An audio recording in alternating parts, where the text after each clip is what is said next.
Lecture number 11।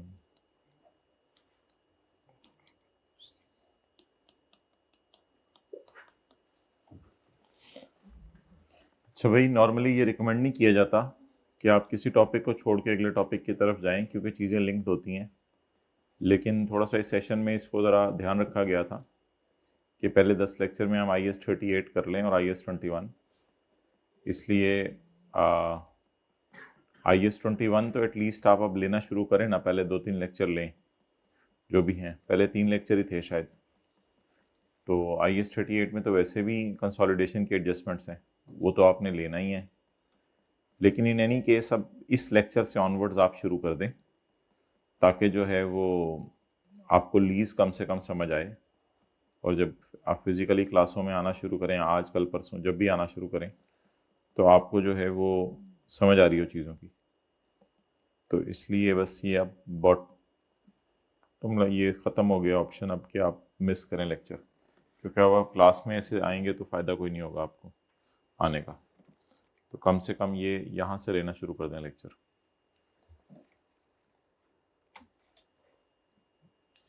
जी, निकालें किताब का पेज नंबर 41।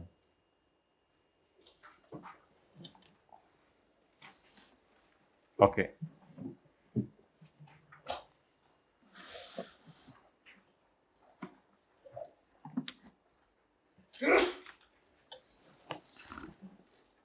अच्छा, लीज में ये होता है कि आपने किराए पे करने हैं चीज़ के, और चीज़ आपको जो है वो फ़ौरन मिल जाती है, लेकिन पैसे आप उसके आहिस्ता आहिस्ता देते रहते हैं।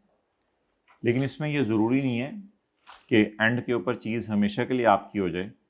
वो हम डिस्कशन कल की क्लास में करेंगे। कभी कभी चीज़ एंड पे हमेशा के लिए आपकी हो जाया करेगी, कभी आपको बैंक को वापस करनी पड़ेगी। तो आपके जहनों में जो लीज की अंडरस्टैंडिंग होती है वो ये होती है कि एक बंदा गाड़ी नहीं ले सकता, और गाड़ी बाजार में जो है वो 1 करोड़ रुपए की है। अब वो बैंक के पास जाता है, बैंक को कहता है कि मैं थोड़े थोड़े करके आपको, फर्ज कर लें 2 सालों में आपको 60-60 लाख दे देता हूँ। बैंक कहता है ठीक है, आप मुझे 1 करोड़ 20 लाख 2 सालों में दे दो, मैं आपको गाड़ी आज दिन निकलवा के दे देता हूँ। तो बैंक उसे गाड़ी निकलवा के दे देगा। तो आपके जहन में लीज की ये अंडरस्टैंडिंग होगी कि ये चीज़ हमेशा के लिए लेसी की बन जाती है। लेसी वो बंदा होता है जो एसेट लीज पे ले रहा हो, लेकिन ऐसा हमेशा नहीं है। कभी कभी ऐसा भी होता है कि वो गाड़ी उसको लीज के एंड पे क्या करनी पड़ती है, वापस करनी पड़ती है। फिर जाहिर बात है उतना किराया तो नहीं देगा जितना है, फिर वो किराया भी थोड़ा कम करवाएगा, क्योंकि गाड़ी तो उसकी नहीं बननी। तो लीज में इट इज़ नॉट नेसेसरी कि चीज़ आपकी बने एंड के ऊपर। कभी कभी ऐसा होता है कि आप 3-4 साल किराए देते हैं, चीज़ आपकी बन जाती है। कभी कभी ऐसा होता है 3-4 साल किराए देने के बाद चीज़ आपको बैंक को क्या करनी पड़ती है, वापस। बहरहाल सवालों में कुछ नहीं लिखा हुआ करेगा, तो हम हमेशा यही एज्यूम किया करेंगे जब 3-4 साल एंड हो जाएंगे तो ये चीज़ आपने बैंक को वापस करनी है, ये चीज़ आपने अपने पास रखनी नहीं है। तो ये इंशाल्लाह सब कुछ हम अभी डिस्कस करेंगे, लिखा भी होगा, बस ऐसे जनरल अंडरस्टैंडिंग देनी थी, कुछ लिखने की ज़रूरत नहीं। जो लिखवाना होगा मैं खुद बताऊंगा, ये लिखें बात। अच्छा, अभी हम एक ऐसे बंदे की मिसाल करने लगे हैं जिसमें उसने एग्री किए हैं लीज पेमेंट्स 80 रुपये एनुअली इन एरियर्स। तो 80 रुपये कब देंगे, हर साल। और कब देंगे, एरियर्स में। एरियर्स का मतलब होता है साल के शुरू में या साल के एंड पे, साल के एंड पे। Lease term is 4 years, discount rate is 14%, lease commencement on 1 January 2014। Calculate the present value of lease payments on 1 January 2014। Okay, अब आप मुझे ये बताएं, वर्किंग वन मिसाल के तौर पे मैं खोलता हूं। पहले इसमें ये डायग्राम देखें। अच्छा, हमारी लीज कब शुरू हुई है, 2014 में। 14, 15, 16, 17। किराया बताएं जी, पहले साल कितना देने, 80 पहले साल के एंड पे, दूसरे साल के एंड पे, तीसरे साल के एंड पे, चौथे साल के एंड पे 80। अब इनकी मैंने प्रेजेंट वैल्यू निकालनी है। इनको हम कहा करेंगे लीज पेमेंट्स। क्या कहा करेंगे, lease payments. 80 into 4 is equal to, calculator से निकाले ना सारे, 360। अच्छा, 320, कैलकुलेटर से बताएं। अगर आज मैं ये पैसे दूं तो फिर आज तो पैसे इतने नहीं देने पड़ेंगे। ये पैसे कब हैं, जब मैं 4 सालों में दूं, 4 सालों में दूं तो एसेट के कितने पैसे देने हैं? 360। But if I make payment today, इसको मैं कहूंगा present value of lease payments.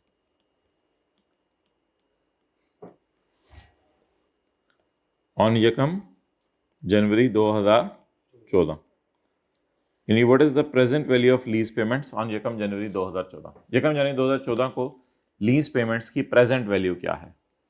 Present value निकालने के दो तरीके हैं।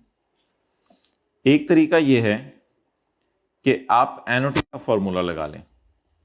एनओटी का फॉर्मूला तब लगेगा जब अमाउंट्स चारों की चारों इक्वल हो और उनमें इंटरवल भी इक्वल हो, एक एक साल का गैप है, तो इन सबको हम डिस्काउंट करके बुला लेंगे। तो अमाउंट्स क्या हैं? इक्वल हैं, अनइक्वल हैं? इक्वल हैं। दूसरी बात, क्या गैप इनमें बराबर है एक एक साल का? और तीसरी बात, क्या ये अमाउंट एक है या एक से ज्यादा है?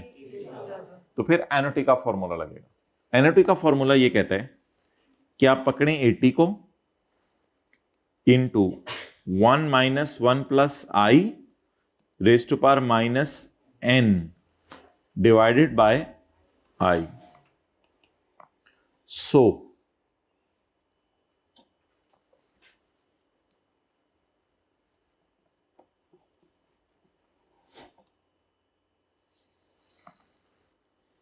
how we will proceed now? 80 into 1 minus discount rate is 14%. 1 minus 1.14, ऐसा ही है? Raised to power minus. Now count how many times 80 is appearing. 4 times. 4 times 80 is appearing. Raised to power minus 4 divided by 0.14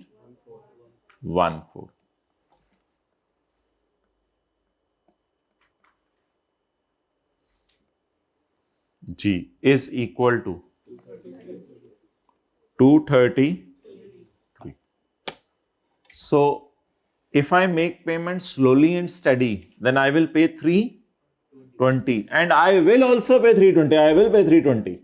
But I am asking you, if I pay these amounts today, then I will pay 233. Not. So it is called as present value of lease payment.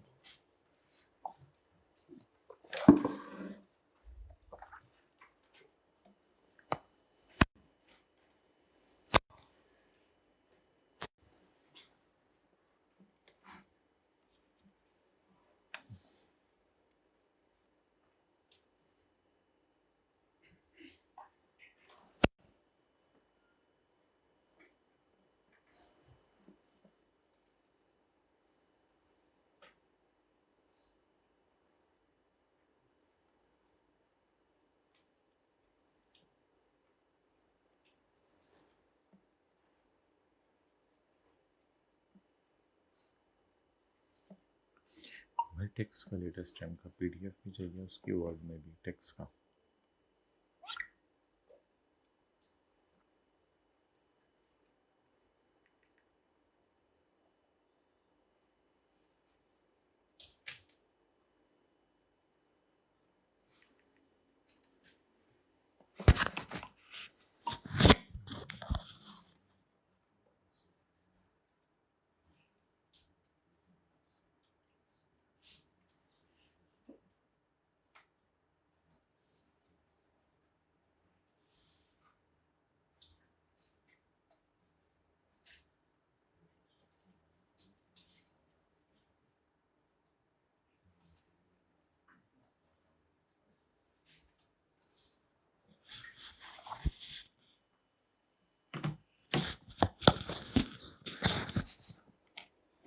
Okay. Done. So how much are you paying for interest?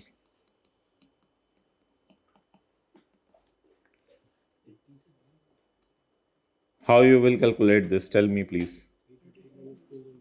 3 minus, अगर आहिस्ता आहिस्ता पे करें तो कितने पे करने हैं? 320। अगर आहिस्ता आहिस्ता पे करें तो कितने पे करने हैं? अगर आज पे करें तो इंटरेस्ट कितना? 87। अच्छा, इनकी पीवी क्या निकली थी? इस 80 को इधर बुलाया, इस 80 को इधर बुलाया, इस 80 को इधर बुलाया, इस 80 को इधर बुलाया, तो इनकी पीवी क्या निकली थी? 233। तो आज पे करें तो 233, लेकिन अगर 4 सालों में पे करें तो 320। अच्छा, इसके निकालने का एक और तरीका भी है, मैनुअल। एनओटी का फॉर्मूला ना लगाएं। वो कैसे निकलेगा? हर साल को अलग अलग। पहले वाले 80 पे नजर मारें। इसको कितने साल पीछे बुलाना है? इसको कितने पिछले साल पीछे बुलाना है? 2 साल। इसको 4 साल। 80 दोनों तरीके सीखने हैं हमने। 80 इंटू, क्योंकि अगर अमाउंट इक्वल ना होती तो ये दूसरा तरीका लगाना पड़ता। 80 into 1 point raise to power minus 1 plus 80 into 1 point, अब ये दूसरा वाला 80 बुला रहे हैं आप पीछे, raise to power minus 2 plus 80 into raise to power minus 3 plus 80 into 1 point raise to power minus 4। The जवाब should be 233. It is the same.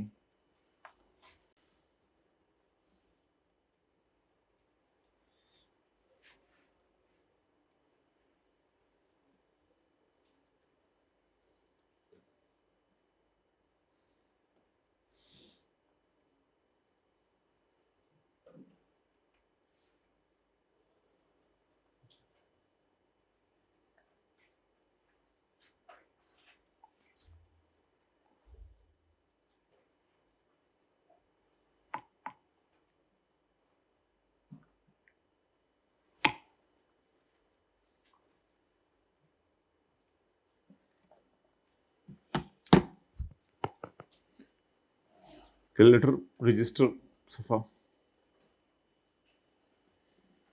है, इसी तरह में पेपर देने हैं ना। इस बार पेपर देने ना R2 का, CR का नहीं, वैसे देने ना पेपर, तो जरा दिल से कैलकुलेटर कैलकुलेट।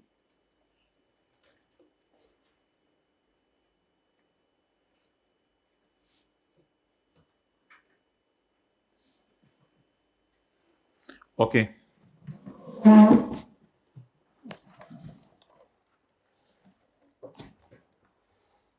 ये इस लकड़ी को ना इसके बराबर करो, ये ड्रैग करते हैं तो रुक जाता है बीच में। ओके, सो अगर मैंने आहिस्ता आहिस्ता पैसे देने हैं किसी चीज के तो कितने पैसे दूंगा? 320। लेकिन अगर मैंने इनको आज पे करना हो तो कितने दूंगा? वो 80.5 कितने लै गए तुसी? ठीक है, calculate the PV of lease payments, वो हमने निकाल ली थी। पीवी कितनी निकली थी? 233।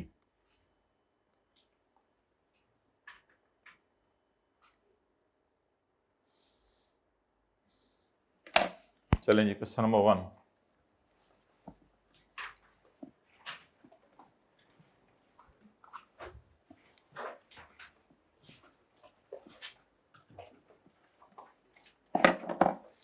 अच्छा, लीज में होगा क्या? लीज में होगा ये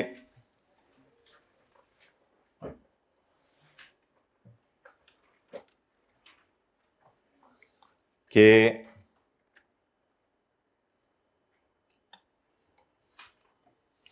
एक होगा लेसी और एक होगा लेसर, वो होगा बैंक।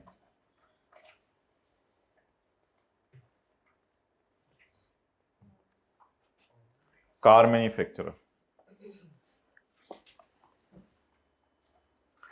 अब बैंक क्या करेगा, या लेसर जो लीज पे देने वाला है, वो जाके इसको पे करेगा 50 लाख। 50 लाख पे करके क्या बाय कर लेगा? गाड़ी। और इसे कहेगा कि तुम मुझे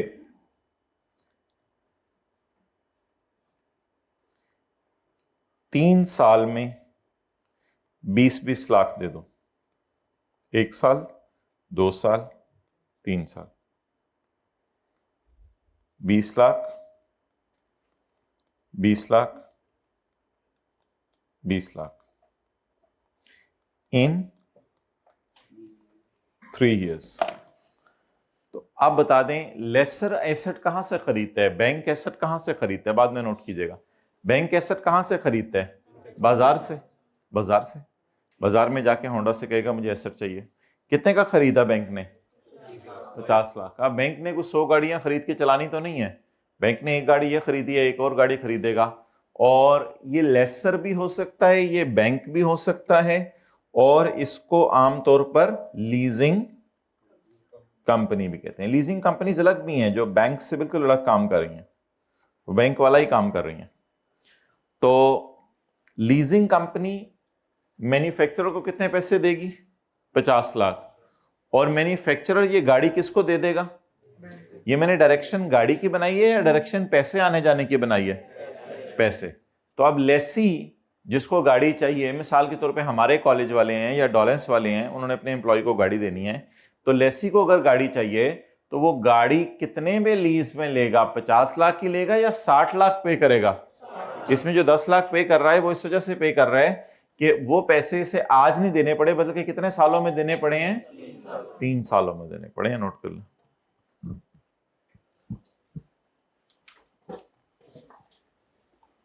तो who will make payment to whom? Firstly, lessor will make payment to car manufacturer to buy the car, and then he will lease this car to lessee। फिर ये lessee को लीज पे दे देगा।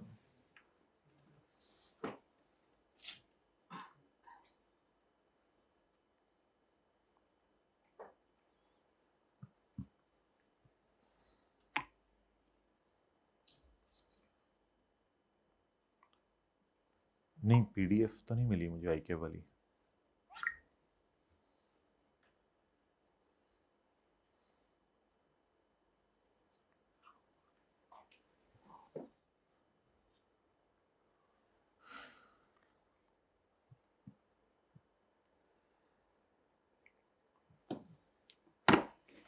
ओके,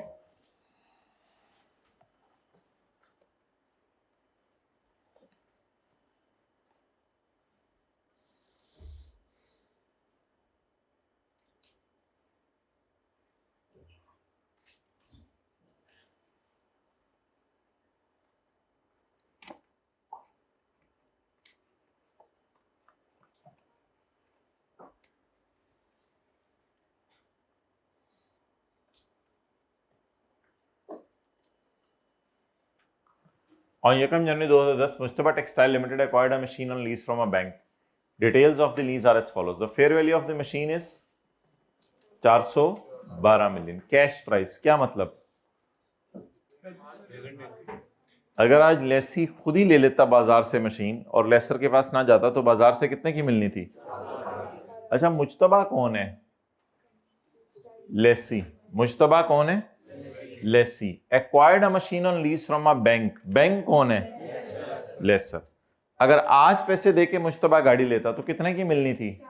मशीन लेता तो 412 million. Lease term is installment of 130 million is to be paid annually in ownership of asset will be transferred to lessee at the end of lease term। जब lease term and होगी तो ownership किसके नाम हो जाएगी? यानी asset उसको मिल जाएगा। द इंटरेस्ट रेट छुपा हुआ in the lease is 10%। Implicit छुपा हुआ इन द लीज इज 10%। अच्छा, हमने एसेट की कैश प्राइस इग्नोर किया करनी है सवाल में, एसेट की फेयर वैल्यू लेसी के सवालों में इग्नोर किया करनी है। हमने ये नहीं देखना इसकी फेयर वैल्यू क्या है, हमने देखना है वो कितने किराया पे करके चीज ले रहा है। कितना किराया पे करके चीज ले रहा है? 130, 130, 130, 130। कितनी दफा 130 पे करे? 4 दफा। ठीक है, मैं आपको ये बताना चाह रहा हूं कि जब हम रेंटल्स की प्रेजेंट वैल्यू निकाला करेंगे तो वो जरूरी नहीं इसके बराबर आया करे। एक पुराना स्टैंडर्ड होता था, वो कहता था ऐसे हो, लेकिन नया स्टैंडर्ड कहता है कोई मसला नहीं। असल में लोग लीज पे चीज 1-2 साल के लिए भी ले लेते हैं, तो इसलिए लीज पे लोग चीज कम अरसे के लिए भी लेते हैं। इसलिए स्टैंडर्ड ने कह दिया ये मत देखो कि कितनी बाजार वाली वैल्यू वाला एसेट तुम लीज पे ले रहे हो, बस ये बताओ कि किराया कितना दे रहे हो। So how much the lessee is paying to lessor per year? 130. Okay, how we will start the question? Let's start. पहले सफे पे जनरल एंट्रीज कर लेंगे, दूसरे सफे पे P&L बैलेंस शीट बना लेंगे, तीसरे सफे पे नोट बना लेंगे, तो चौथा सफा हो जाएगा वर्किंग के लिए। तो let's start working one.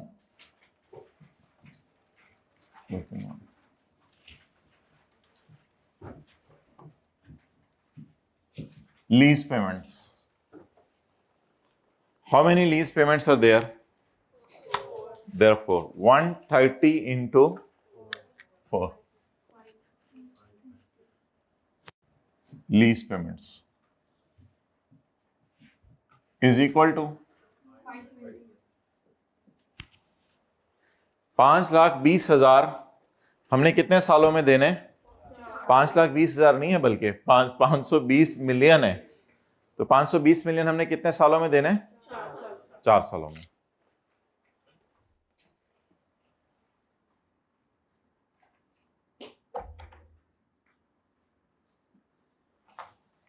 Okay, now my question is, what is present value of lease payments on यकम जनवरी 2010? अगर आज ये मैं रेंट पे कर दूं सारे और 4 साल पे बात ना लेके जाऊं, तो फिर प्रेजेंट वैल्यू क्या होगी लीज पेमेंट्स की, वो निकालना आपको सिखा दी है। 2010, 11, 12, 13 कितना कराया है माय डियर? 130। हर साल के किस में पे करने हैं? एंड पे। 130 को इधर बुलाएं, 130 को इधर बुलाएं, 130 को इधर बुलाएं, 130 को इधर बुलाएं। लेकिन प्लीज, क्योंकि अमाउंट्स बराबर हैं, इसलिए फॉर्मूला किसका यूज करेंगे? एनओटी का। 130 इंटू 1 माइनस 1.14 तो नहीं ना, 10, 1.10 raise to power minus divided by 0.10 is equal to 41। इत्तफाकन हमारे सवाल में ये किसके बराबर आ गया है? फेयर वैल्यू के बराबर आ गया है। लेकिन स्टैंडर्ड में ऐसी कोई रिक्वायरमेंट, ऐसा आमतौर पे तब हुआ करेगा जब आप ऐसे पूरा का पूरा अपना ही बना लेना चाहते हैं, तो तकरीबन आप उसकी प्राइस के मुताबिक प्रिंसिपल अमाउंट पे कर देंगे। तो what was the total rentals to be paid? 520 million. But if I make payment today, तो मैं कितने पैसे दूंगा उसको? बाकी किस मद में दे रहा हूं? इंटरेस्ट के मद में। अब इंटरेस्ट निकालने की जरूरत नहीं, 520 और 412 का डिफरेंस इंटरेस्ट हुआ करेगा। निकालना है तो निकालने, कोई मसला नहीं जी। इंटरेस्ट बताएं। इंटरेस्ट टोटल 4 सालों का 520 माइनस 412 इज इक्वल टू 108। तो लिखें उर्दू में कहीं, किताब पे या जहां मर्जी। प्रेजेंट वैल्यू फेयर वैल्यू के बराबर आ गई है, लेकिन ये जरूरी नहीं होगा, हमें तो बस प्रेजेंट वैल्यू चाहिए होगी। प्रेजेंट वैल्यू फेयर वैल्यू के बराबर आ गई है,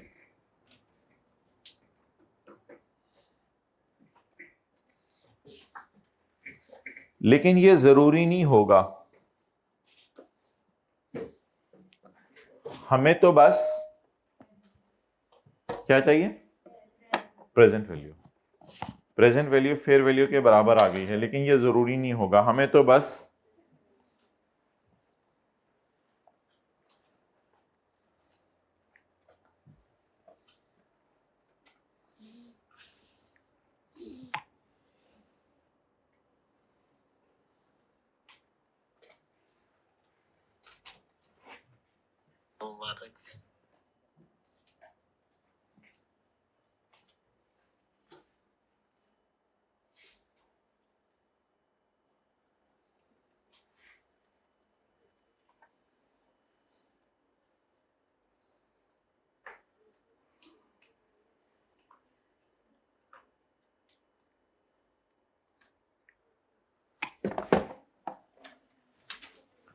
ओके पूछे सवाल के। ठीक, ओके। अब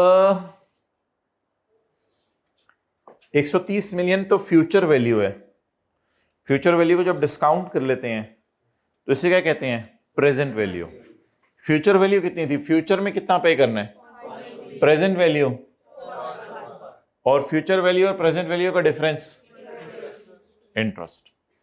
तो what is undiscounted value? 520।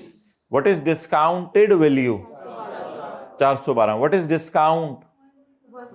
108, but it is called as interest. So after discount the value is 412. Now what is the interest of year 1? If 108 is the interest of 4 years, so what is the interest of year 1? No, आप 4 से divide करके नहीं निकाला करेंगे, क्योंकि इसमें rental साथ साथ पे हो रहे हैं। जब रेंटल साथ साथ पे हो रहे हैं तो हमें इंटरेस्ट को 4 सालों पर अलग तरीके से निकालना पड़ेगा। शुरू वाले सालों पे हमारे कंधे पर उधार का बोझ ज्यादा है, हमारे ऊपर उधार ज्यादा है, लेकिन अगले साल हमने कुछ उधार वापस भी कर दिया, उससे अगले साल और उधार वापस कर दिया।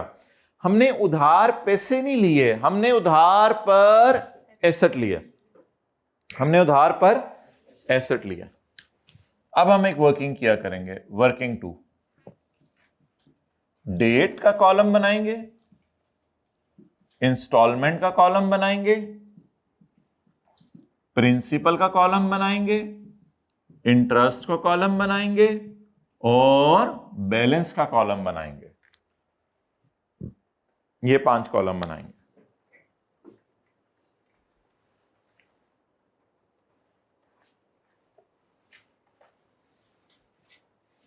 जी, tell me the date when the lease is started. 1 January 2010। Okay, 1 जनवरी 10 को लीज शुरू हुई। पहली पेमेंट कब होगी? 31/12/10। दूसरी पेमेंट 31/12/11। तीसरी पेमेंट 31/12/12 और चौथी payment 31/12/13।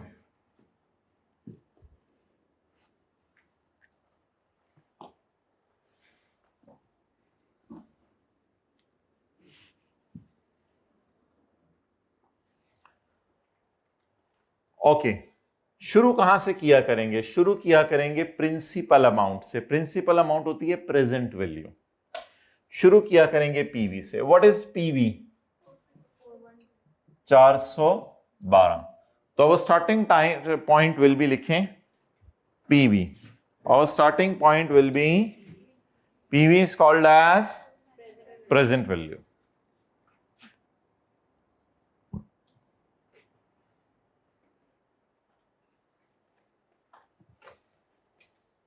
Okay, tell me the installments. 130, 130, 130, 130. What does the word installment means?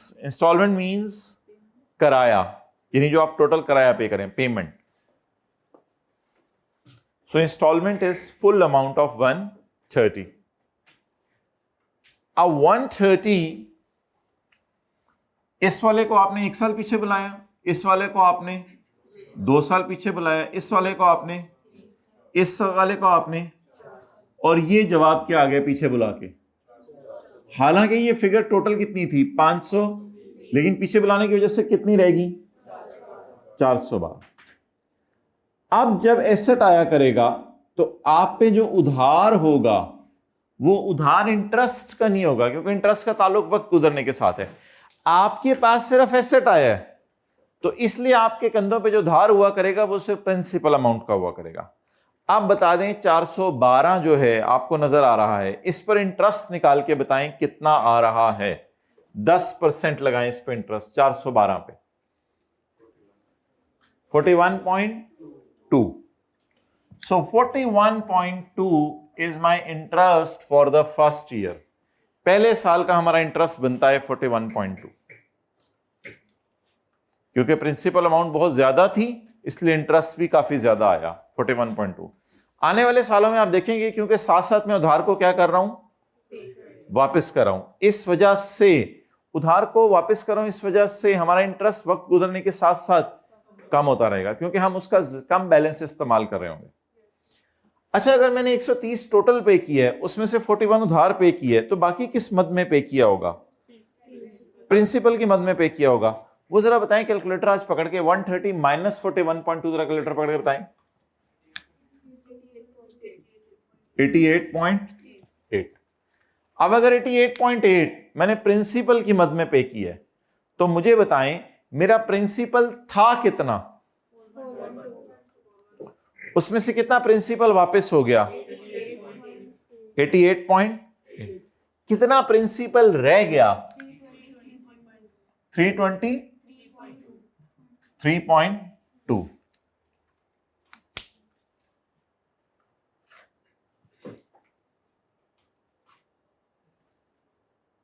Okay,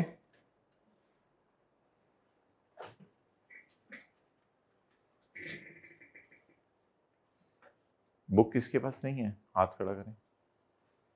हाँ भाई, ये सफा कॉपी करवा के तो ला देना कम से कम, सवाल वाला। पेज 41 है मेरे ख्याल से, वो कॉपी करा के ला दो। पेज 41। मुझसे पूछो बुक कितनी देर में आ रही है। नहीं है, बुक नहीं है। अच्छा जी, अब कैलकुलेटर पकड़ें। अब आपका प्रिंसिपल बकाया रह कितना गया है 323। बार बार बैंक भी डाल लेते हो कैलकुलेटर, निकालो, है ही नहीं। अच्छा चलो करो, मोबाइल पे करो। 323.2 का 10% 32.32 को 32.32 लिखें या थोड़ा आसानी कर लें 32.3 लिख लेना। पॉइंट के बाद फिर 2 डिजिट लगाएंगे, फिर वो लंबा ही काम होगा। तो पॉइंट के बाद कितने डिजिट लगा लें, 1 लगा लें, काफी है। 32.3। वैसे जवाब क्या आ रहा है 32.32, लेकिन पॉइंट के बाद 1 डिजिट सेट करने में कोई मसला नहीं है। क्लियर? इसको राउंड करके हमने 32.3 लिख लिया। अब 130 का हमने किराया पे किया, उसमें से 32 क्या पे किया। सादा सादा बात करें ना, 0.33 को छोड़े, कैलकुलेटर पे आप जो मर्जी कीजिएगा, मैं जबानी मोटी मोटी बात करें। 130 का जो आपने किराया पे किया, उसमें 32 क्या पे किया, इंटरेस्ट, और बाकी किस मद में पे किया, प्रिंसिपल की मद में। जी बोलें। 97.7।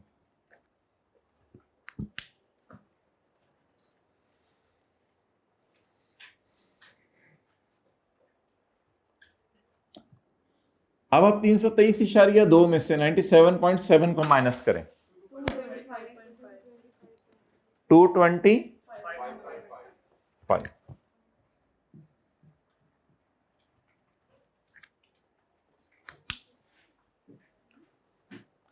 अब अगले साल इंटरेस्ट किस पे निकलेगा, कितना बैलेंस आउटस्टैंडिंग है। IAS 23 में ये लफ्ज बोलते थे ना, कितना बैलेंस पेएबल है 225.5। इस पे साल का इंटरेस्ट निकालें।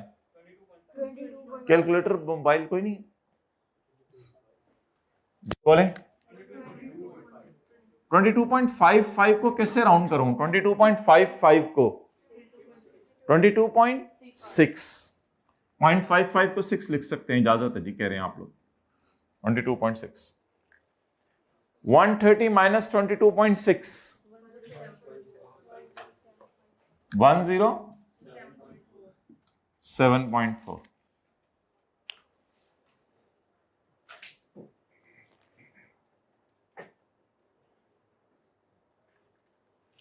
225.5 माइनस 107.4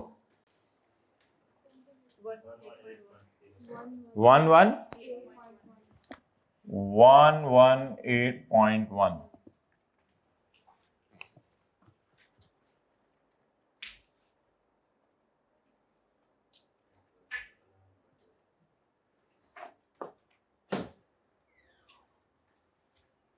कितनी देर में बुक आ रही है? हाँ हाँ तो लाएं, फिर बुक्स लाएं ना, 4-5 ले आए फिर देख लेंगे।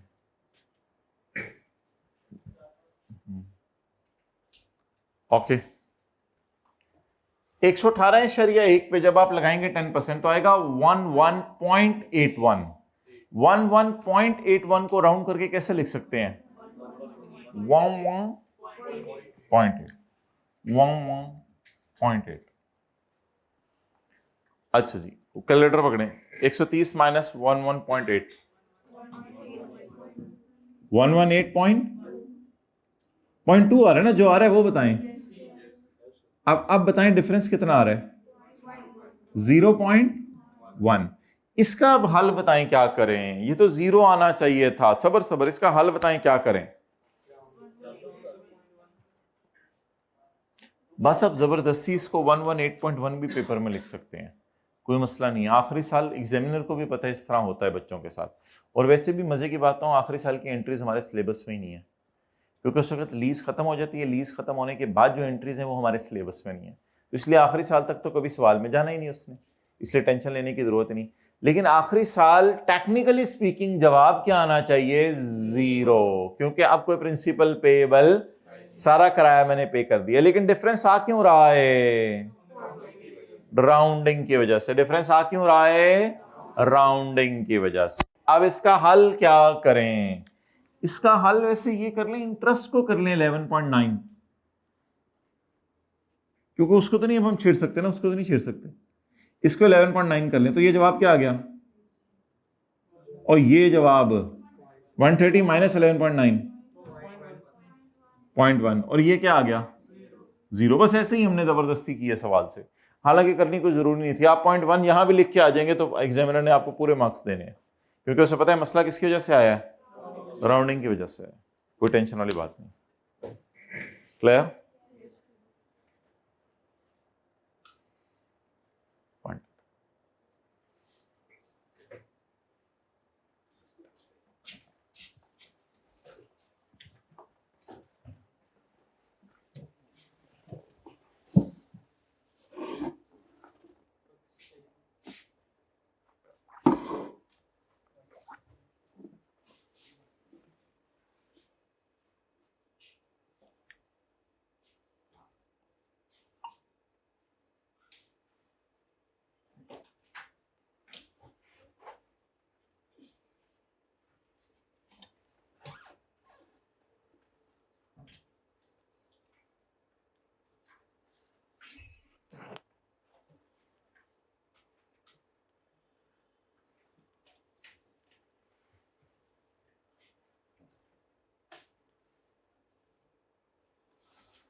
अच्छा, अब मोहतरम, अगर आप इस वर्किंग को सिक्के वाली पेंसिल से काटें तो मैं आपको ये भी बताना चाह रहा था कि अगर हम पॉइंट के बगैर इस वर्किंग को कर लेंगे तो भी कोई हरज नहीं है।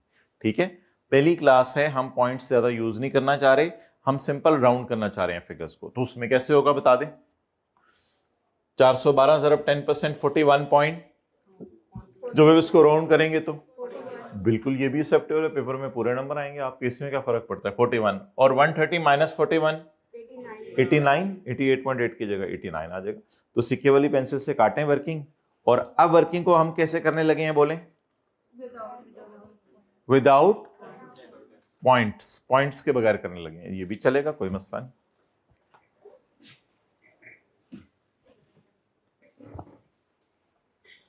काट दिया आप लोगों ने। चलें आप फ्रेश तरीके से करते हैं दोबारा। यहां तक जरा नोट करें दोबारा, बिल्कुल फ्रेश माइंड से यहां तक नोट करें। पहले साल पेमेंट बताएं, दूसरे साल, तीसरे साल, चौथे साल 130।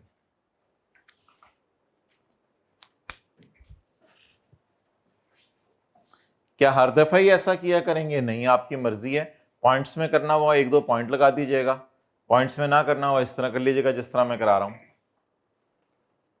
लेकिन इस तरह ये जबरदस्ती नहीं करना पॉइंट्स को खत्म। फ्रेश टेबल बनाएं, तो खुला खुला करके फ्रेश टेबल बनाएं, ये ऐसे वो नहीं करना। क्या 1 आधा मिनट लगना है आपका, दोबारा प्रैक्टिस भी हो जाएगी। अच्छा, आपको पता है कैलकुलेटर को भी सेट कर लिया जाता है कि पॉइंट के बाद डिजिट ना दे। ये कितने लोगों को करना आता है? बस आपको यूट्यूब पे कहीं वीडियो देख लीजिएगा तो वो आपको अंदाजा हो जाएगा। पॉइंट के बाद फिगर आए ही ना, तो उस तरह भी कैलकुलेटर को सेट किया जा सकता है। अपना मॉडल नंबर लिख के आप कर लेंगे, हो जाएगा। 1-2 स्टूडेंट्स को आता भी है। कितने लोगों को आता है इस क्लास में? एक स्टूडेंट को, 2 उधर। तो किसी से भी पूछ लीजिएगा, इंशाल्लाह हो जाएगा। तो पॉइंट के बाद कैलकुलेटर डिजिट सेट हो जाता है, लेकिन दोबारा नॉर्मल करने में फिर आपको मसला अच्छा, अब मुझे ये बताएं, और पॉइंट के बाद 1 डिजिट पे भी सेट कर सकते हैं, पॉइंट के बाद 2 डिजिट पे भी सेट कर सकते हैं, फिर हमें राउंडिंग करनी नहीं पड़ती, फिर कैलकुलेटर ही हमें राउंडेड फिगर्स देता है, फिर हमें टेंशन ही नहीं रहती। अच्छा जी, अब कैलकुलेटर पकड़ें और कैलकुलेटर पकड़ के बताएं। अब हम चाह रहे हैं पॉइंट के बाद डिजिट यूज ना करें, ये भी ठीक है। 412 का 10% 41.2, इसको मैं क्या लिख रहा हूं? बिल्कुल कोई मसला नहीं। 130 माइनस 41 89। अच्छा, अब जब आप कैलकुलेटर्स करें, अब आप 89 पॉइंट नहीं कैलकुलेटर पे लिखेंगे, अब आप 412 माइनस 89 लिखेंगे एग्जैक्ट। अब आप पॉइंट नहीं लिखेंगे, अब कैलकुलेटर पे लिखें 412 minus 89। What is 412? Principal. Principal में से कितना पे हो गया, कितना फिर कभी पे कर देंगे? 323। अब आप कैलकुलेटर पे 323 लिखें, फ्रेश 323 मल्टीप्लाइड बाय 10%, जवाब आएगा 32.3। इसको राउंड करेंगे तो 32। अब 130 माइनस 32 करें, 98। 98 किस मद में आप पे कर रहे हैं? इंटरेस्ट क्यों कम होता जा रहा है वक्त गुजरने के साथ? क्योंकि प्रिंसिपल पे हो रहा है साथ साथ। अच्छा, अब 323 माइनस 98 करें, 225। हाँ, इसका 10% आ रहा है 22.5। इसको राउंड कैसे करें? 22.5 को 23। एक्सेलेंट। नहीं, 22.5 है ना, 22.5। इसको राउंड करोगे तो नहीं, 0.4 होता तो 22 कर देते, 0.5 है तो राउंड अप करेंगे, 23 करेंगे ना, ये भाई को बता रहा हूं, ठीक है। तो 22.5 है, 6 है तो क्या करें? 23। और अगर 22.4 है 22। तो फिलहाल क्या बनेगा बोले? 23 जी। 130 माइनस 23 107। 225 माइनस 107 118 का 10% बताएं। 118 का 11.8 को कैसे लिखते हैं? 12। अब शायद वो मसला भी नहीं हो रहा जो पहले हो रहा था। 130 माइनस 12, 130 टोटल पे किया, उसमें से प्रिंसिपल नहीं पता, इंटरेस्ट 12, तो 130 माइनस 12, कितना प्रिंसिपल देना था, कितना दे दिया, कितना फिर कभी? 0।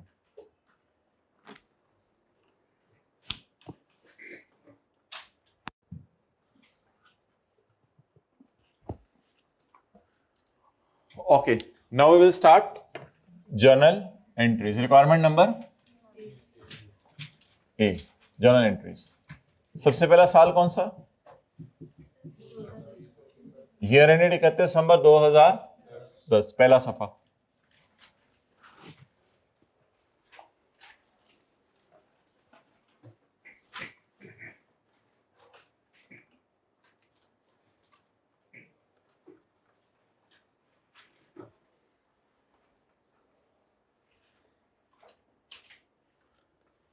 बताएं जी, ये काम जनवरी 2010 को उधार लेने की क्या एंट्री करते थे?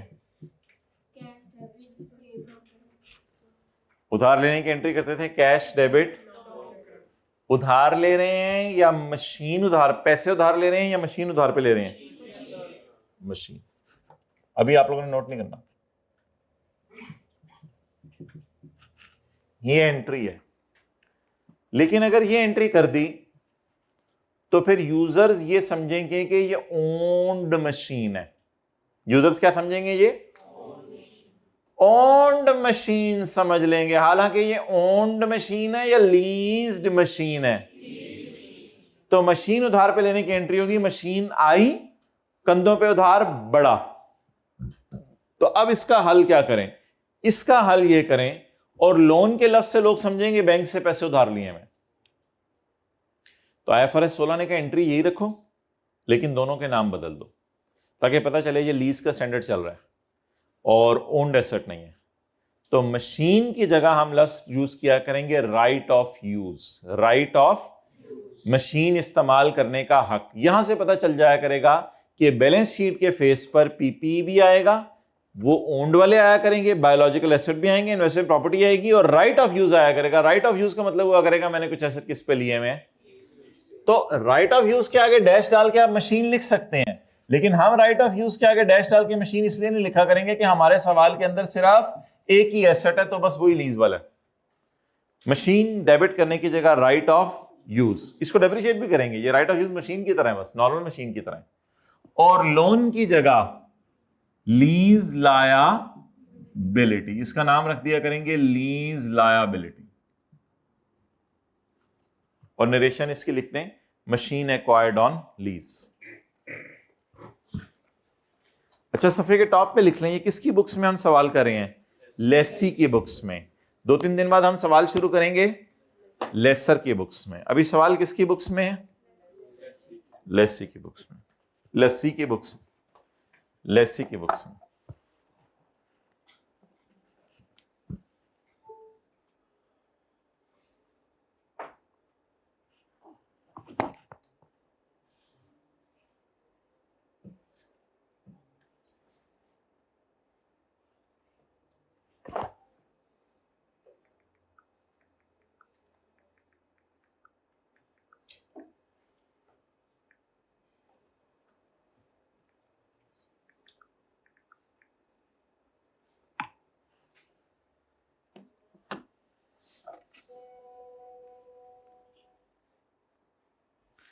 हाँ, लेकिन मुझे PDF तो भेज दो ना।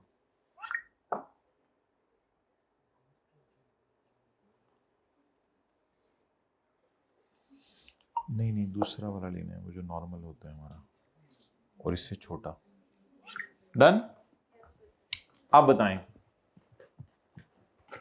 लीज लायबिलिटी को रिकॉर्ड किया करेंगे प्रेजेंट वैल्यू पे। लीज लायबिलिटी को किस पे रिकॉर्ड किया करेंगे? यानी प्रिंसिपल पे, प्रेजेंट वैल्यू पे। एक बार याद रखिएगा, जब आपके पास मशीन आएगी ना, तो आप पे सिर्फ मशीन के पैसे देने की लायबिलिटी राइज होगी, आप पे इंटरेस्ट की लायबिलिटी राइज नहीं होगी। इंटरेस्ट की लायबिलिटी का ताल्लुक किसके साथ होता है? वक्त गुजरने के साथ।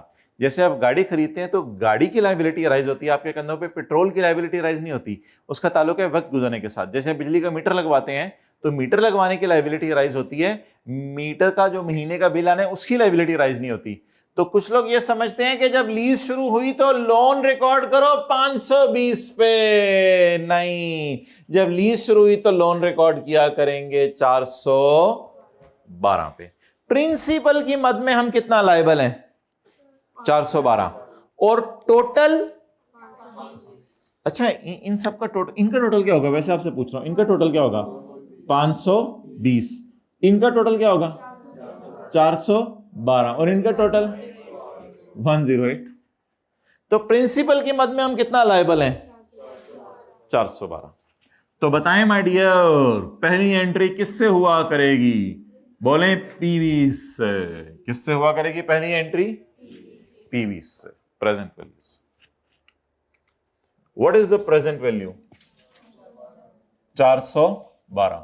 और यही राइट ऑफ यूज हो जाया करेगा, यही राइट ऑफ यूज हो जाएगा। अगर इसको इंस्टॉल करना पड़ा तो अगली एंट्री क्या होगी? अगर इसको इंस्टॉल करना पड़ा तो अगली एंट्री क्या होगी? Right of use debit cash credit, यानी कि इंस्टॉल करने के पैसे दिए मजदूरों को, तो राइट ऑफ यूज एसेट की कॉस्ट में ऐड हो जाएगा। तो right of use is a non current asset. Right of use is a non current asset and it will appear in balance sheet below the property plant and equipment. PP हमारे owned asset हुआ करेंगे और right of use हमारे leased asset हुआ करेंगे। Okay my dear, पूरा साल कोई पेमेंट हुई? बिल्कुल एंड पे जाके, बिल्कुल एंड पे जाके एक पेमेंट हुई, हमने किराया पे किया। इसकी तो आसान सी एंट्री आप मुझे बता दें। अच्छा, लीज में पहली एंट्री किससे किया करेंगे? प्रेजेंट वैल्यू से। हम कितने मशीन के लिए लायबल फील करेंगे या उसके इंटरेस्ट के लिए भी? इंटरेस्ट के लिए कब लायबल फील करेंगे? वक्त गुजरने के साथ, वक्त गुजरने के साथ। अच्छा, इंटरेस्ट की लायबिलिटी इस सवाल में हमें रिकॉर्ड नहीं करनी पड़ेगी, क्योंकि जैसे ही हमने लायबल फील किया साल के एंड पे तो वो इंटरेस्ट पे भी कर दिया। मुझे बताएं 412 का उधार हमने कितना अरसा उसका इस्तेमाल किया? 1 साल। 1 साल उसको 412 नहीं वापस किया, इस पे वो कितने मिलियन इंटरेस्ट मांगेगा? तो बाकी किस मद में पे कर रहे होंगे? प्रिंसिपल की मद में। और इस प्रिंसिपल का टोटल क्या होगा? 412। अब मुझे बताएं 130 के साथ क्या लिखूं मैं? 130 के साथ लिखूं कैश क्रेडिट। ये कैश चला गया मेरे पास से, किराया। इस 130 में 89 प्रिंसिपल और 41 कैश क्रेडिट। लीज लायबिलिटी जो क्रिएट हुई थी वो डेबिट, और इंटरेस्ट एक्सपेंस या इनकम? एक्सपेंस, क्योंकि मैंने उधार पे दिया हुआ एसेट या उधार पे लिया हुआ है? उधार पे लिया। जी बोले एंट्री कितने से? Cash credit. Lease liability debit कितने से? 89 से। देखिए क्रिएट कितने से हुई थी? 400, और आहिस्ता आहिस्ता रिवर्स भी कितने से हो जाएगी? 412 से। अब एंट्री बताएं जरा दोबारा क्या बनी? Cash credit. इसकी एंट्री बतानी है बस, वो तो सॉर्ट ऑफ कैरी डाउन है ना, यानी 412 का उधार था, 89 पे कर दिया, बाकी 323 फिर कभी पे करेंगे। इसकी एंट्री बतानी है डब्बे की। कैश क्रेडिट कितने से? 130। इसमें प्रिंसिपल कितना पे किया? प्रिंसिपल किस अकाउंट में डाला था? Lease liability. बाकी क्या है? Interest expense. इसकी लायबिलिटी क्रिएट करनी पड़ी या साथ ही पे भी हो गया? कितना? 41।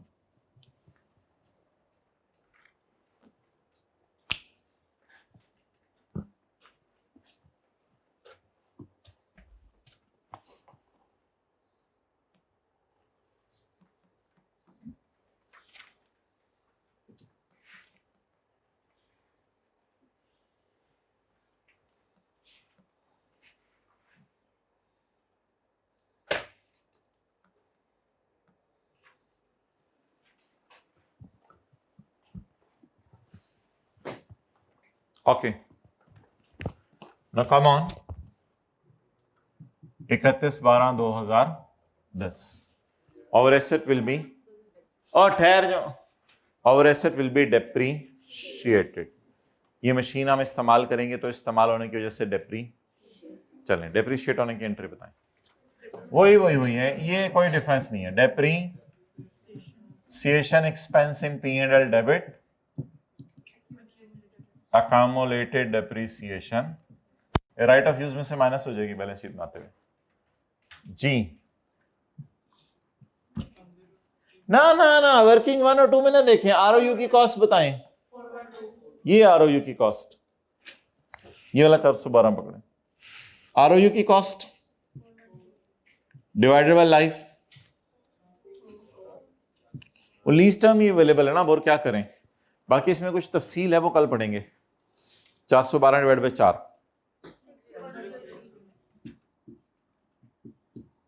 103 डेप्रिसिएशन फॉर द ईयर।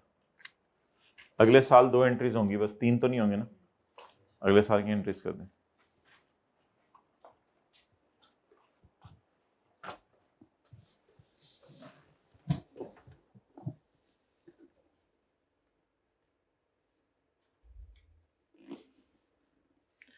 नहीं आईकेप वाला पीडीएफ में भेजें, आईकेप वाला ओरिजिनल।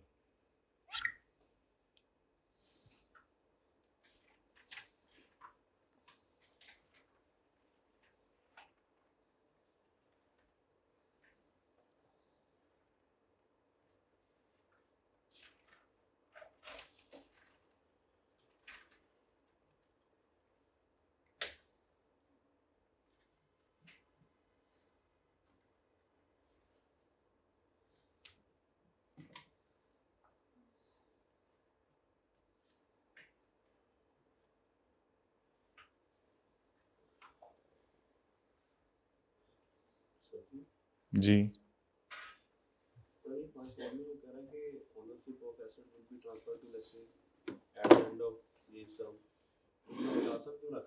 भाई सवाल के अंदर कल लाइफ दी होगी एसेट की टोटल, वो फिर देख के बाकी डिस्कशन डेप्शन की करेंगे। आज मुझे क्या पता एसेट कितना साल इस्तेमाल होना है, और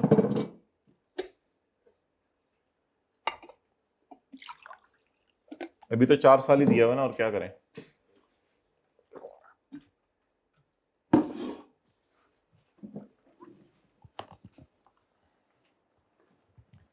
ओके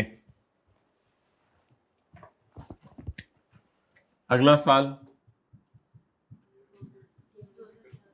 31 दिसंबर 2011। अगर आमने सामने तरतीब से एंट्रीज करनी है तो इस साल और कोई एंट्री नहीं होगी, पहले दिन, साल के पहले दिन कोई एंट्री नहीं होगी। लेकिन अगले साल किराया पे करेंगे, अगले साल डेप्रिशिएट करेंगे, अगले साल किराया पे करें। 31/12/11 जी बोलें। कैश चला गया, लीज लाइबिलिटी कम हो गई और इंटरेस्ट एक्सपेंस बढ़ गया।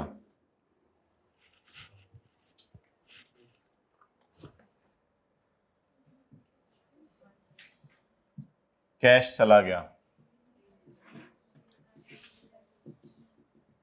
लीज लाइबिलिटी कम हो गई, इंटरेस्ट एक्सपेंस बढ़ गया।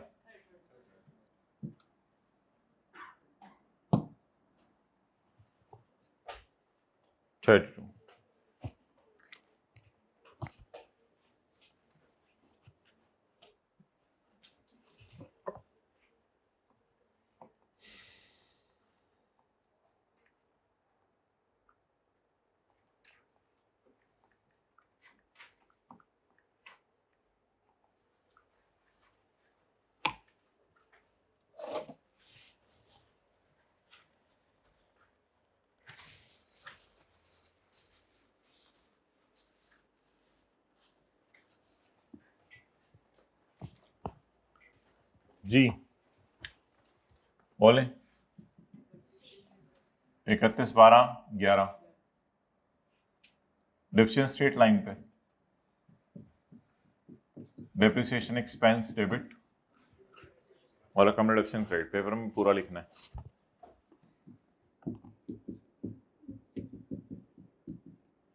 जी फिगर वही उठा लें 103।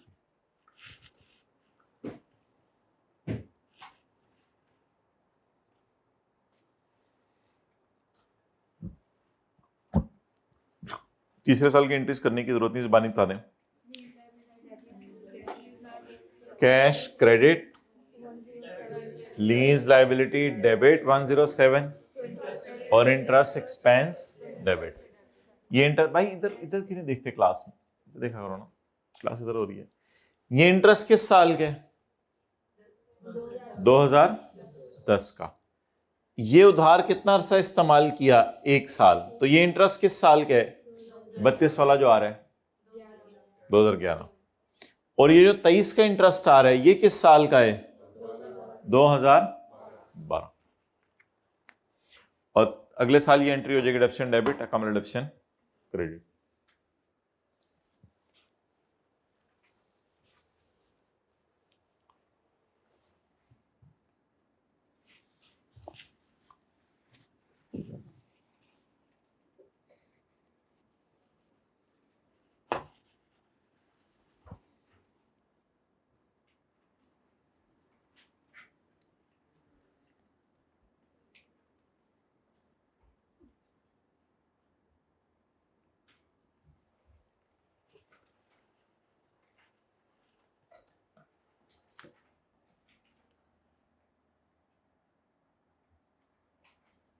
ओके, अब आज हम लेसी के सवाल में बनाने लगे हैं profit and loss and balance sheet. But while preparing profit and loss and balance sheet we do not need journal entries. हमें जर्नल एंट्रीज की जरूरत नहीं है, हम डायरेक्टली बनाएंगे profit and loss and balance sheet. जाहिर सी बात है प्रॉफिट एंड लॉस में जाएगा इंटरेस्ट और डेप्रीसिएशन, और बैलेंस शीट में जाएगा राइट ऑफ यूज और lease liability.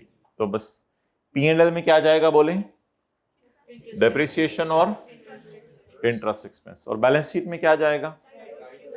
Right of use और लीज लायबिलिटी। बिल्ली लाया।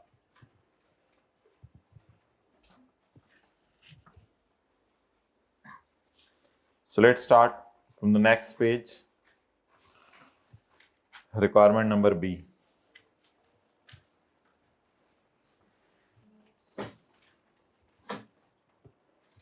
नोट्स तो नहीं अभी बनाने, अभी तो बस P&L और बैलेंस शीट।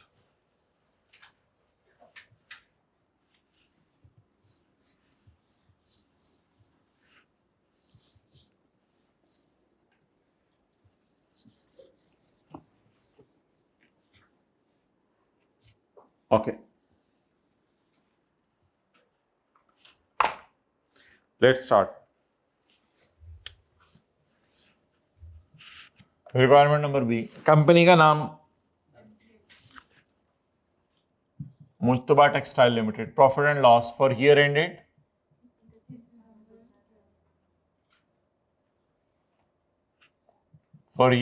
दिसंबर 31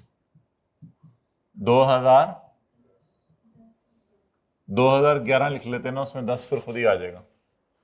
100 के नोट में 50 का खुद ही हो जाता है। अच्छा, तो 11 लिखने तो 10 उसमें खुद ही आ जाएगा। 2011 की बनाए और 2010 की।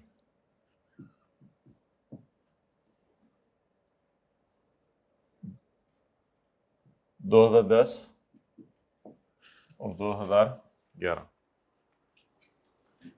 जी बताएं भाई। सबसे पहले हमें चाहिए इंटरेस्ट एक्सपेंस और फिर हमें चाहिए डेप्रीसिएशन एक्सपेंस। सबसे पहले का कोई जरूरी नहीं है, जो मर्जी पहले मिल लें वो तो खैर है। इंटरेस्ट एक्सपेंस और डेप्रीसिएशन एक्सपेंस। 31/12/10 के साल का इंटरेस्ट ढूंढना है। 31/12/10 के साल का हम लगाया करेंगे फिंगर थंब अप्रोच। क्या लगाया करेंगे? Finger thumb approach. 31/12/10 के साल का इंटरेस्ट ये कब से कब तक का होगा? 1 जनवरी 10 से 31/12/10। आज का सवाल आसान है, कल एडवांस का सवाल करेंगे, फिर सेमी एनुअल क्वार्टरली के सवाल करेंगे, फिर अकाउंटिंग ईयर एंड और लीज ईयर एंड चेंज के सवाल करेंगे।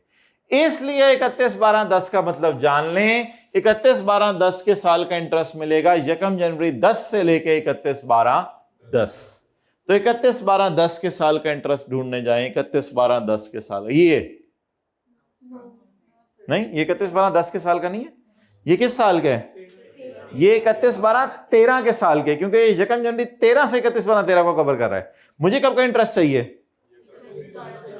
31/12/10 के साल का इंटरेस्ट ये है। फिंगर थंब रख के थंब को आपने ऐसे ऐसे किया करना है, यानी ये 41 उठाना है। करके देखें, हो रहा है? आपके भी इसको रखे ऐसे ऐसे ऐसे। तो what is the interest of 2010? 41। Please pick it and drop it here. Okay, ऊपर चढ़ा था 41, थोड़ा और ऊपर। चलो कम से कम इतनी तो समझ आने लगी। चलो, कितनी बड़ी नेमत है आंखें आपको दी अल्लाह ने। ओके, अब किस साल का इंटरेस्ट चाहिए? 2011। 2011 से मुराद क्या है? 1 जनवरी 11 से। भाईजान लीज में साथ साथ जो बातें बोल रहा हूं वो बोलनी है आप लोगों ने, वरना जो है वो आने वाले दिनों में परेशानी हो सकती है। 2011 से मुराद क्या है? 1 जनवरी 11 से 31/12/11। तो 1 जनवरी 11 से 31/12/11 का इंटरेस्ट कहां से मिलेगा? ये तो 1 जनवरी 12 से 31/12/12 का मिल जाए। ये कब से कब तक का इंटरेस्ट होगा? 1 जनवरी 11 से 31/12/11, और 31/12/11 के रात को पे भी हो गया 30।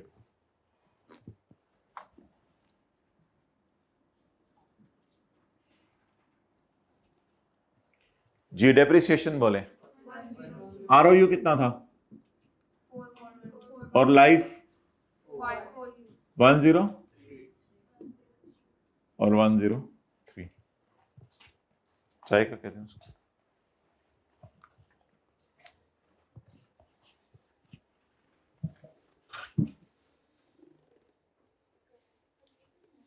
उधर ही रखो camera.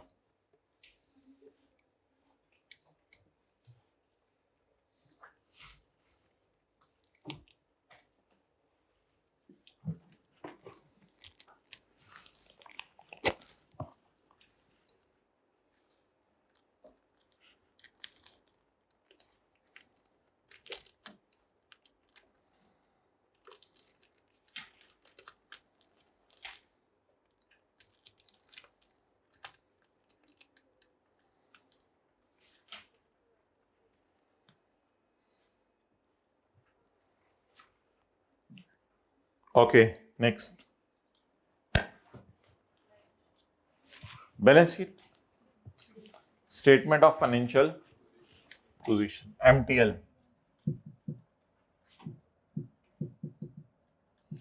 As on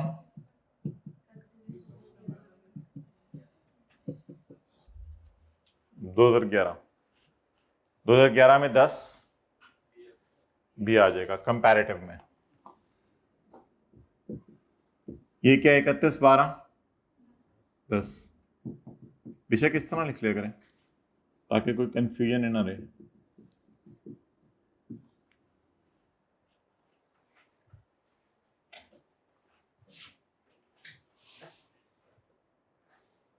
ji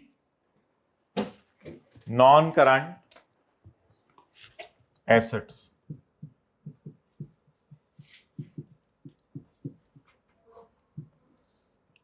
property plant equipment या राइट ऑफ यूज। जी बोलें कॉस्ट। वो जो राइट ऑफ यूज पहली जनरल एंट्री में कॉस्ट थी 41U माइनस 103। अब क्या पसंद करेंगे? बीवी में से डिडक्शन माइनस करना शुरू पसंद करेंगे या कॉस्ट में से कम डिडक्शन माइनस करना पसंद करेंगे? बीवी में से डिडक्शन माइनस करना पसंद करेंगे। मैं नहीं बीवी को तंग करूंगा अभी, मैं कॉस्ट में से अकामुलेटेड डेप्रिसिएशन माइनस करूंगा। अगले साल खड़े होकर कितने साल डेप्रिशिएट हो चुका होगा? 2 साल। क्या जवाब आया? 206।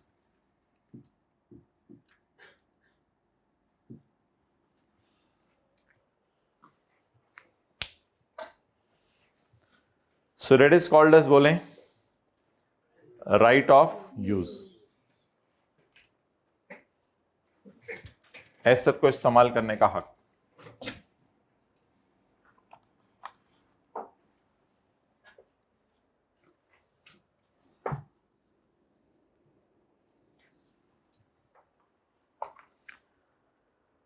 जिससे पीपी होता था नेक्स्ट इज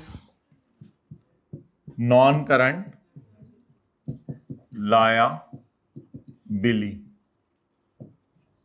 लाया, नॉन करंट लायाबिलिटीज और सॉरी करंट लायाबिलिटीज,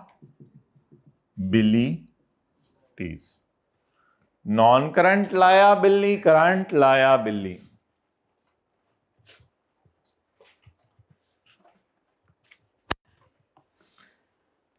अब आप लीज ऑब्लिगेशन का लफ्ज भी लिख सकते हैं और लीज लायबिलिटी का लफ्ज भी लिख सकते हैं।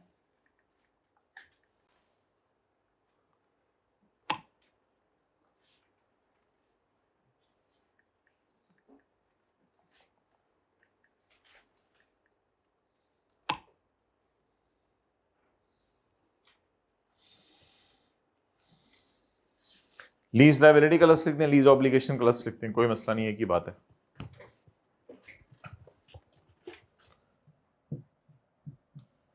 चलें लीज लायबिलिटी का लिख देते हैं, लीज लायबिलिटी और current portion of lease liability.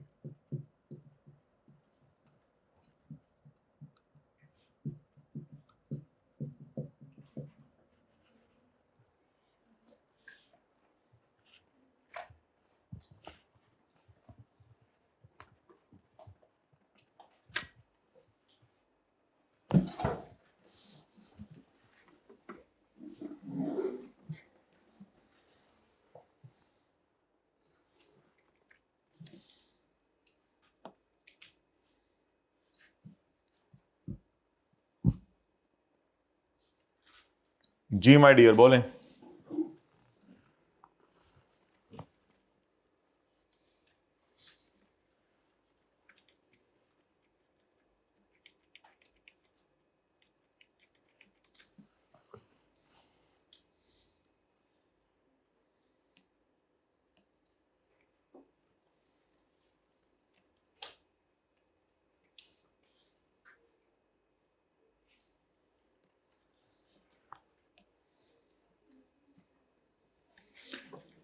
ओ बोलो क्या क्या जाएगा इधर करंट पोर्शन में, नॉन करंट पोर्शन में? जरा बताएं। यकम जनवरी 31/12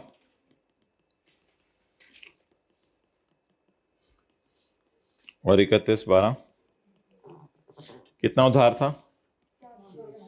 412। 412 उधार पर कितने पैसे वापस करने थे? 520। 41 आगे बोलें। 30 2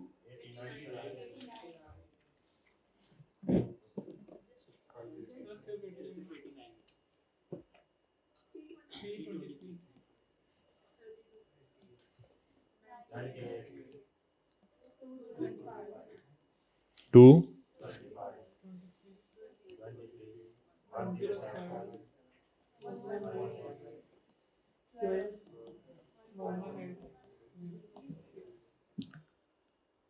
अब मैंने क्या करना है, मुझे ये बताएं कि मेरा कैरी डाउन कितना है? मेरा कैरी डाउन कितना है 31/12/10 की रात को? कितना उधार लिया था? कितना वापस कर दिया? कितना अभी तक वापस नहीं किया? So what is the principal payable? It is my carried down of lease liability. ROU debit lease liability credit with 412, lease liability debit with 89। अभी जो एंट्री की थी cash credit lease liability debit. So what is the carry down of lease liability? I have to split this 323। इसमें से कितना 2011 में पे करना है और कितना 12 13 14 15 16 17 18 19 20 21 22 23 24 25 26 27 28 29 30 31 32 33 34 35 कितना अगले सारे सालों में पे करना है? जो एक साल में पे करना है उसे कहेंगे करंट पोर्शन, जो एक साल के बाद पे करना है उसे कहेंगे नॉन करंट पोर्शन। अब मैं किस साल की बैलेंस शीट बना रहा हूं? 31/12/10 की। पहले तो बना रहा हूं 31/12/10 की। मैं वो दोबारा नोट कर रहा हूं अभी। इधर नॉन करंट लाइबिलिटीज में क्या शो करना है? लीज। और करंट लाइबिलिटीज में उस लीज लाइबिलिटी का क्या शो करना है? Current portion. बैलेंस शीट बनाने के लिए एक तारीखी फिक्रा सुने। बैलेंस शीट बनाने के लिए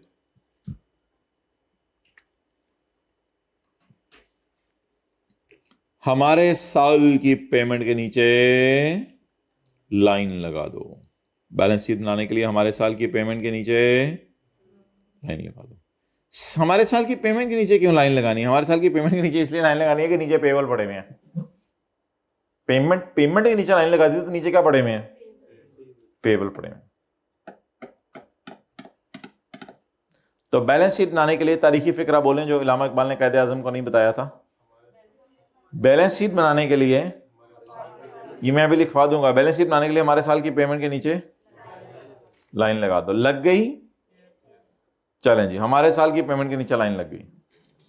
अब अगर हमारे साल की पेमेंट के नीचे लाइन लग गई, जो किराया 11 में पे करना है, जो किराया उसको डाल दो करंट में, और जो 11 के बाद पे करना है उसको डाल दो। इन तीनों का टोटल किसके बराबर आ जाएगा? 300। ये तरीका हुआ करेगा। बोले 10 के लिए करंट 11, 10 के लिए करंट 11, 10 के लिए करंट 11, 10 के लिए करंट 11। 10 के लिए करंट साल कौन सा होगा? 31/12/10 की पेमेंट के नीचे लाइन लगाने की वजह क्या होगी? नीचे पेबल पड़े हैं। पेमेंट के नीचे लाइन लगा दी तो नीचे क्या पड़े हैं? और लीज लायबिलिटी क्या है अपनी जात में? पेबल। लेकिन इसका एक और हल भी तो हुआ करेगा कि 107 और 118 की जगह हम उठा लिया करेंगे 200। क्यों? वाई? वो जाहिर सी बात है, अब 225 रह गया ना, तो वो 107 और 118 करके पे हो गया। तो instead of picking this we may pick this. हम इसको उठा लिया करेंगे। इससे फायदा क्या होगा? इससे फायदा ये होगा कि अगर अमोर्टाइजेशन शेड्यूल 10 साल का है तो नीचे तक बनाना नहीं पड़ेगा, खाली इसको उठा के गुजारा चला लिया करेंगे। अब आप देखें 323 में से कितना करंट ईयर में पे हो जाने और कितना नॉन करंट पे होने। तो इसका मतलब है 323 के दो हिस्से हो गए। 323 के दो, 323 comprise of 98 and 225. So that is carried down 323, but now it is split into 98 and so what is payable in 2011 for 10 current year is, and for 10 12 and 13 are non current. So what is that? यहां से ना उठाएं 107 जमा 118, यहां से उठा लें 225, अगले साल की बनाएं बैलेंस शीट।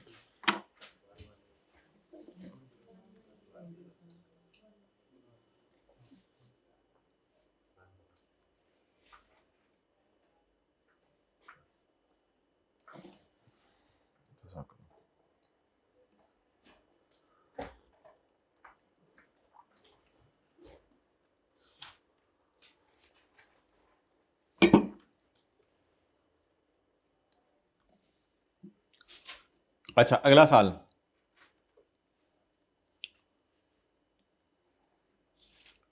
बोलें 31/12/11 की बैलेंस शीट बनाने के लिए 31/12/11 की पेमेंट के नीचे लाइन लगा दो। और बोलें 31/12/11 की बैलेंस शीट बनाने के लिए 31/12/11 की पेमेंट के नीचे, क्योंकि जब पेमेंट के नीचे लाइन लगा देंगे तो उस लाइन के नीचे क्या पड़े होंगे? पेबल्स। 31/12/11 की बैलेंस शीट बनाने के लिए 31/12/11 की पेमेंट के नीचे लाइन लगा दूं। क्या आपको इजाजत है? यहां पे लाइन लगा दूं, यहां पे लाइन लगा दूं, इधर लाइन लगा दूं, इधर लाइन लगा दूं। 31/12/11 की पेमेंट के थल्ले पेमेंट के नीचे क्या लगा दें? 11 के लिए करंट क्या है? ओह अच्छा गए आप। 11 के लिए करंट क्या है? 12। Well done. 11 के लिए करंट क्या है? 12। इंटरेस्ट कभी करंट नॉन करंट नहीं करना। इंटरेस्ट इसलिए करंट नॉन करंट नहीं होता, उसका ताल्लुक वक्त गुजरने के साथ है। इंटरेस्ट की लायबिलिटी आज हमारे कंधों पे है ही नहीं, उसकी लायबिलिटी वक्त गुजरने के साथ राइज होगी। करंट नॉन करंट सिर्फ किसको करना है? प्रिंसिपल कहो। करंट नॉन करंट सिर्फ किसको करना है? आप बता दें वैसे मेरा कैरी डाउन कितना है? Carry down 2 to 5, 2 to 5। कितना उधार था? कितना वापस कर दिया? कितना उधार अभी तक वापस करना है? ये भी 107 और 118 करके वापस कर देंगे। 11 की पेमेंट के नीचे लाइन लगा दी तो 11 की पेमेंट के नीचे लाइन लगा दी तो 12 क्या हो जाएगा? करंट। इसको सर्कल। और 13 वो 118 यहीं से उठा लिया करें। यही किया था।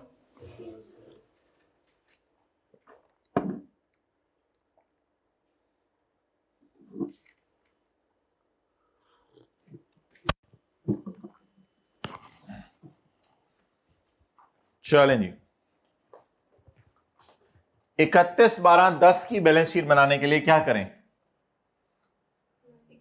31/12/10 की बैलेंस शीट में लीज लायबिलिटी मालूम करने के लिए क्या करें? 31/12/10 की पेमेंट के नीचे, जब 31/12/10 की पेमेंट के नीचे लाइन लगा देंगे तो 31/12/10 के साल के लिए 11 क्या होगा और 12 क्या होगा? 12-13 क्या होगा? Non current. प्याली प्याला तो 98 और 2 to 5। 98 किस में चला जाएगा? और 2 to 5 में 5। Okay, what's next? 31/12/11 की बैलेंस शीट बनाने के लिए 31/12/11 की पेमेंट के नीचे लाइन लगा दो।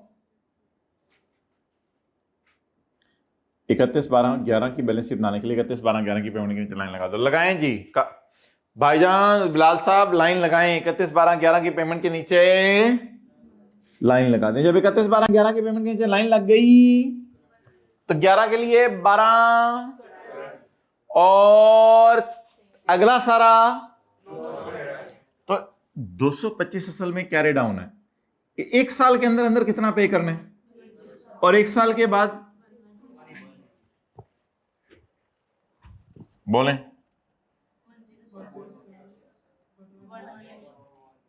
118।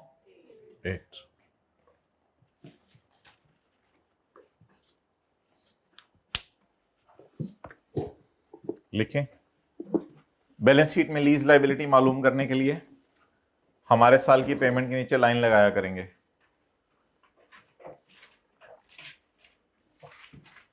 बैलेंस शीट में लीज लायबिलिटी मालूम करने के लिए हमारे साल की पेमेंट के नीचे लाइन लगाया करेंगे।